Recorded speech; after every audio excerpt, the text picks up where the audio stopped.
Hello everybody, Iain Robson here, welcome to our edition of Texas. Alright, we got this going on today. If you recall from the previous episode, we were working away at cutting down this hay and tending it. And as you can see, it's all ready to go. I'm going to set this guy on his way and I'll do the baling. So we're going to do some baling today for our cows. We're going to have a ton of hay, I imagine. I was actually kind of surprised that tractor was able to handle that particular windrower because that's a 135 horsepower. I think in real life it's actually a 125 horsepower tractor, but in the game here it's 100. Well, that particular mod's 135. So, anyways, so like I said, I was kind of surprised that I was able to do it so easily. I thought we were gonna have to work away at it. Let's adjust our speed because I think we're gonna be a little faster than, oh yeah. Let's keep it at, let's say 15. That's a good speed. Perfect. Well, let's check the moisture when we're finished. Should be fine. It's a sunny day outside, so the moisture of the bale should be fine, but it's always good to double check first. Oh yeah, look at that. We're gonna get a ton of hay. It's gonna be awesome. Yeah, so we're gonna get this done today, and hopefully we'll have some extra hay we can actually go ahead and sell to some, or sell for some money. Hopefully, we'll see how it works out. I'm not sure though. All right, is that first bale gonna drop? There we go. All right, let's just quickly check the moisture and see if it's good. A+, nice. 4,000 liters, 30% humidity, good. So I like to see A+. It's funny, some bales. What is up with his arms? Let me just. Oh, I don't know if you guys can see that or not. Look at his arm. I don't know what happened to his shoulders. Oh, that's too funny. What the heck happened there? Oh my goodness. Apparently from the outside it's fine, but the inside, it looked like he was like, I was like, what's going on here? Like his elbow's awfully high up there, but looks like he has a dislocated shoulder or something. There you go. If it's not one thing on a mod, it's another thing, right? Jeez. Oh man. It's always something. It's always something. I thought this one would be fine though. There's actually, I think there's two Lamborghinis. There's this in-game one which has 220 horsepower, and then I forget this. I believe this one that I got is actually from the from Farm Sim main website too. I think. I thought it was at least. But that seems like a really odd problem to have. Oh well. Anyways, let's see. Let's just double check.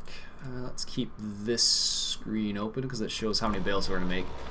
So far we made 115 bales. We made 115 straw bales thus far. Or 100 and something like that. Just under 100. Oh, you know what I forgot? I forgot my tea. Oh, goodness. I heated it up and everything, and I was like, oh, you know what? I was going to have some more tea. Only reason I'm drinking tea right now is just because it's late in the day and it's not coffee. Well, it's late in the day, so because it's late in the day, I'm not drinking coffee, I should say. Normally, I would drink coffee this particular time, but this time around, drinking tea. Alright. Get this lined up here. Well, really don't need it. Never mind. It's not that hard to keep it straight.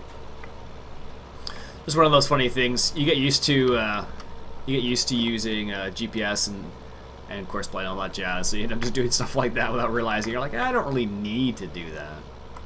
It's just a nice little added benefit. That arm, man, that's too funny. It's funny. I was just watching just watching some Farming Simulator 2015 streams there. A couple people streaming at the moment, right at this exact moment, I should say. Valley Beast there and Grateful, I believe, they were both streaming at the same time. It's pretty cool. It's always fun to chit chat in streams. Every now and then I meet people that that comment on the videos, which is always kind of cool. We just happen to encounter each other and chit chat in the chat. Wow, talk about a tongue twister. yeah, we just kind of talk about a few things. Like some people are asking about problems I had with the mods, and some people are asking about stuff like how's the series going. And other people have no idea what the heck they're asking about. It just depends on the person, of course, right? Because some people watch the series, some people don't. Can't expect everybody to watch. That'd be really ridiculous if that were the case. Oh, it's interesting. It actually has look down there. It actually has 15.9 kilometers an hour. So I guess we're just on the cusp of 16 kilometers an hour, I guess. Or it must be, according to this. I'd like to look at this tractor. It's pretty slick. I don't know. I've seen Lamborghini cars in real life, but I've never seen the tractors. I think it's mainly a European thing. As I mentioned last time, I don't think they're very common in the United States, but they may very well be. I don't know. I don't know for sure. It could be, but I don't think so. I think it's mostly dominated by John Deere and Case and some New Holland in some situations, I guess. I don't know how common they are. Well, I think it depends on the equipment. Like some New Holland stuff is really good. Like if anybody's watched One Lonely Farmer, you know his problems he's had with his New Holland, his speed rower. Or should I call it the no rower? But that was he had a particular lemon. That was basically it. He even said himself, like most of the equipment most equipment is pretty decent anyways. It just happens to be the one that he got specifically wasn't very good, which happens. So not much you can do about that. All right. Yeah, this field's actually a lot larger than it seems. If you look on the map down here, it's huge. Took actually a lot longer than I thought it was going to take just to mow the field. Tedding and baling is probably gonna take too long just because it's just because the way things work out. But you can go a lot faster. Like I'm going slow right now, so I give our John Deere here enough time. Yeah, because he's only running at 18 kilometers an hour, so. So I'm running at 15, so he's running a bit faster than I am, which is ideal because then I can just come in behind him like this and bale up the straw, bale up the hay. So, alright here, perfect. Yeah, I like the bale extension. For those people who haven't tried it out, I definitely give it a go. It's kind of interesting because it kind of adds another interesting element to the game. So, for example, if I come over to here, so because tomorrow, Sunday, is like cloudy with rain and a low temperature, so if I come over here, if you look at the humidity, it has a high at 13% humidity rate.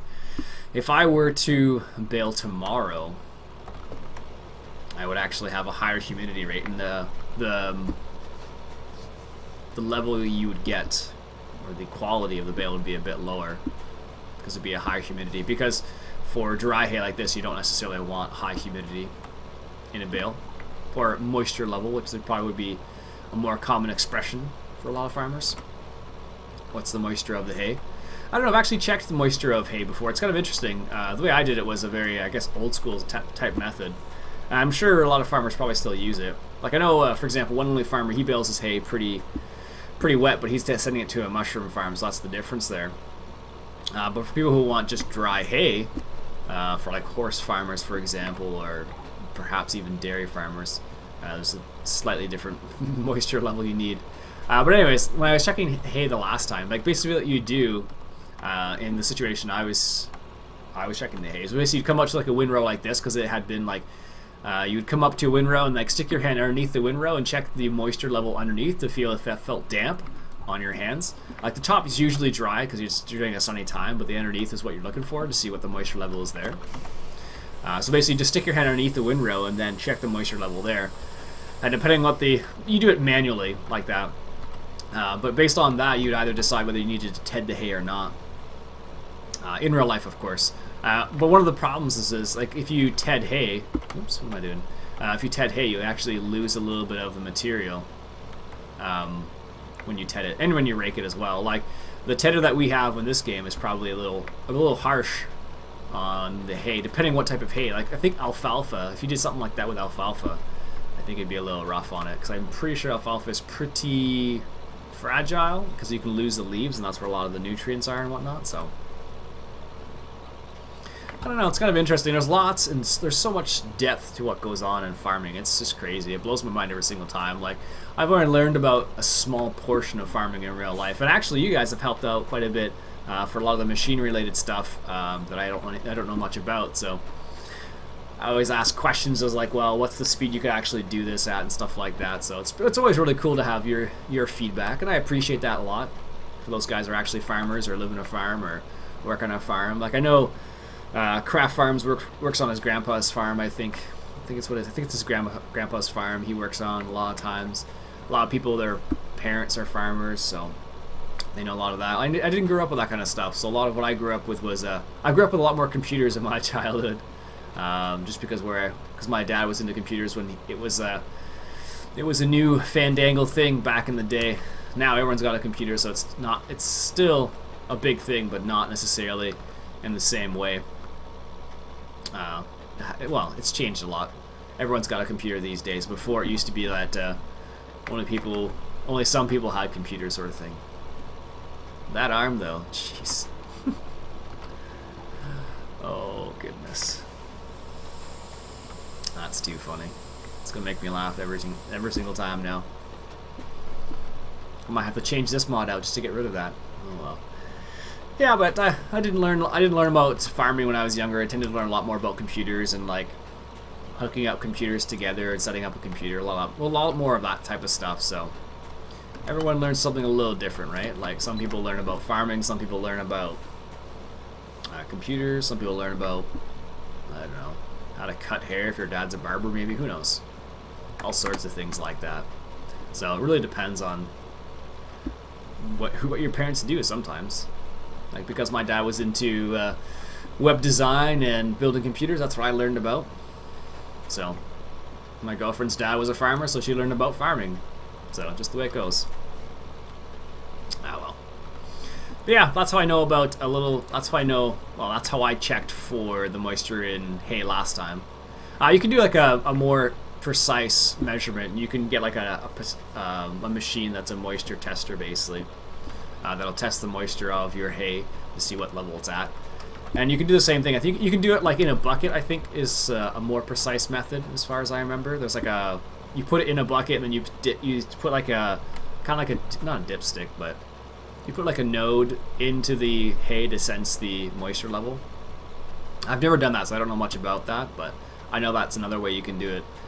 Some people do it, they stick a node inside the bale, just test the inner moisture of a round bale, for example, see what the inside's like. That's another way I've heard it being done as well, so. But, lots of different ways. If you're in a combine, for example, usually what they could do is they'll be able to test the moisture of the grain. Well, not actually, no, they don't do that.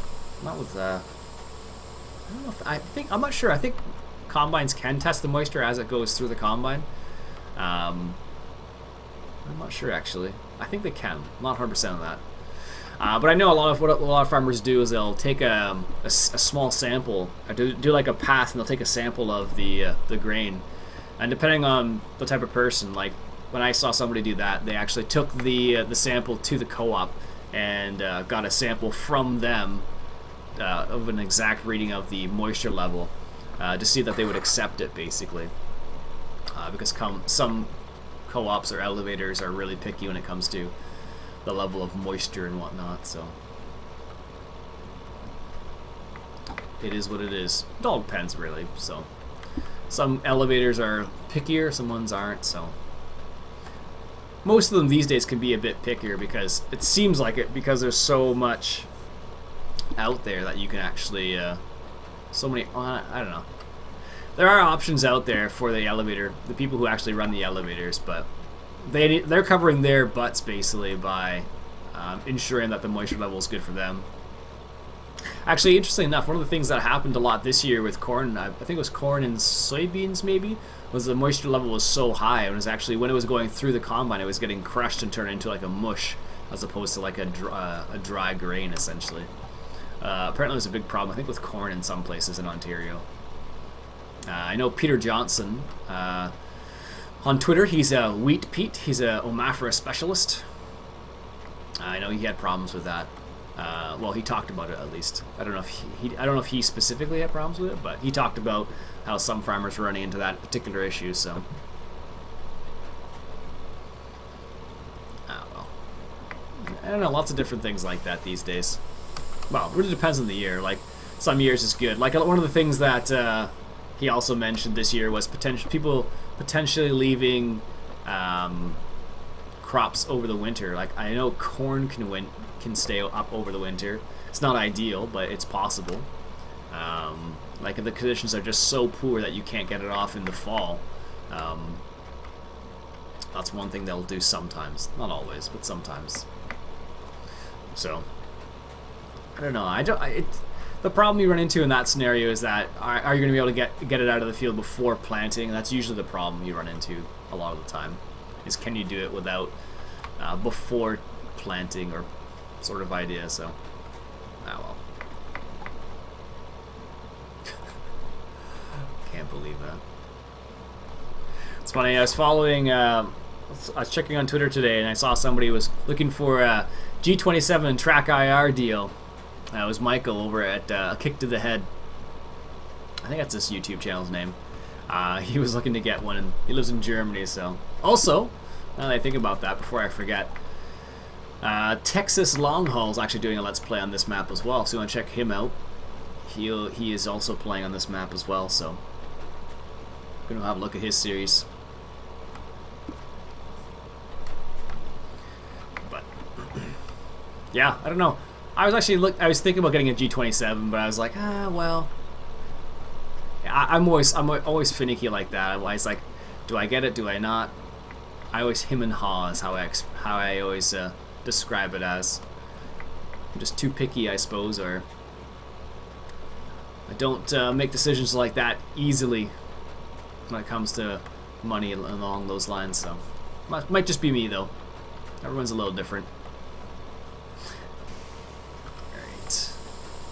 How many bales we at here? If you're wondering, let me just clarify. If you're wondering why I have this much money, or why I had that much money, is because I was just getting the Lamborghini. If you're wondering. That's the reason behind it. 35. It's not too bad. What about... Whoa, we're not even halfway yet, so we're probably going to get 35 off this, 35, 70, about 140 bales, I'm guessing. 140 big squares? That's a lot of hay. Jeez. I know one lonely farmer, he doesn't necessarily, I don't think he does normally big fields. He tends to do a lot of, it seems like at least, smaller fields all over the place there. Or wherever you can get some more land, I guess. Alright. Alright.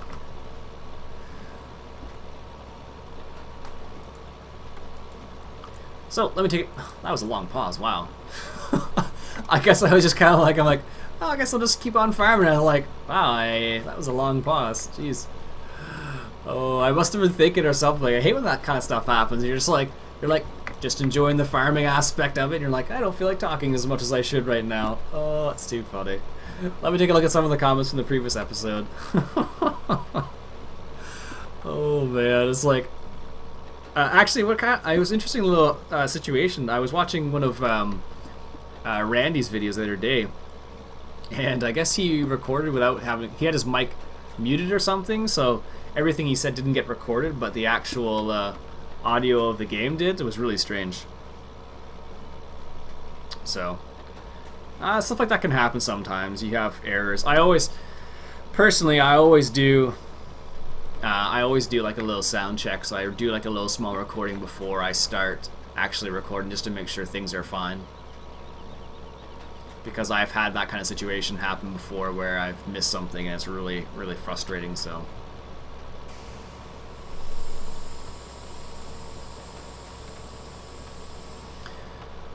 Alright. Jeff says Merry Christmas to me and my family. Thanks very much, Jeff. Much appreciated. Merry Christmas to you and to everyone as well. Or Happy Hanukkah or Kwanzaa, whatever it happens to be. Enjoy the holidays, I guess is the neutral way of saying it. I hope everyone has a safe and happy Christmas. Or by the time this goes live, it'll probably be after Christmas. So I hope you had a safe and happy Christmas and holidays. I always forget that. I have to remind myself sometimes that I'm kind of in advance sometimes. Like, it's kind of funny how it works out because I tend to record like 2 episodes at a time. I always end up getting a day ahead, and it adds up really quickly sometimes. So like there's been times where I've been like 3 weeks ahead, like not on purpose, just because I just kept sticking at it and recording 2 episodes every single day. Really strange when that happens though. So you're like, oh cool, and like, you know, someone will comment on a video and you won't talk about that comment until like, you know, 10 episodes later sort of thing. So if you ever wonder why your comment doesn't get read the next day, or I don't talk about something in relation to the comments the very next day, that's the reason why. So that's also the reason why we didn't sell that Massey Ferguson for such a long time, because I had already recorded a few episodes after the decision was made for the map. So I recorded a few episodes and I got a few days in advance, and I just kept building on that. So that's the reason why it took so long to record, not to record, but it took so long to actually sell that Massey Ferguson. And it's unfortunate because it could potentially be a cool mod, but I'm still holding out for David Oldfield when he makes his, or he finally gets around to making his Massey Fergusons. That'll be really cool when that happens. He said he was going to do it at some point, but as I've mentioned more than once, I'm sure now, the proper documentation has not been released yet, so it makes it a bit more difficult to perfect a mod and whatnot. So, I Am the Seeker asks about the problem I had with the horsepower in the Massey Ferguson. So, all I did was, I'll say it again, all I did was basically compare the Massey Ferguson to a tractor that's supposed to have that much of horsepower. So, like one of the in-game tractors, and just looked into the actual. So if it was like the Lamborghini, I would go into the Lamborghini XML and I just compared the motor settings to see what's what. And I think the actual number you're looking for is brake force, I think it's called. And you just adjust that, and that should be adjust it to an appropriate number. I just went off of what a 260 horsepower tractor. So like I could have used this one for example and just taken the same motor settings for this, but it just depends on what tractor you're using or how much horsepower you want it to have. Like for example, if I go over to this guy, I believe this one 6810 is supposed to have 125 horsepower. Okay, that must be something else because this guy's doing it too. What's up with that? His arm's like actually outside. Oh my goodness, that must be an error or something. Oh yeah, there you go. Mouse event. Yeah, I'll have to take a look at that one. Jeez, that's rough. Because that shouldn't happen. I was like, wait a minute, like that guy's got it too? I'm like, there's something wrong now. The game's still running, but... Alright folks, I think with that, I'm going to go check that out before it becomes a problem. I'm going to save the game right now, because I don't want it to run into issues where I have to do a whole bunch of work all over again. So for that folks, I think I'll call it a day. I'll finish baling the rest of this field, and we'll come back I think next episode, and you can see his arms right out the window. Oh, that's terrible. I wonder what the heck that is. That's not good. Alright folks, that's it for me today. My name's Iain. Robson's been Farming Simulator 2015 coming at you from Texas.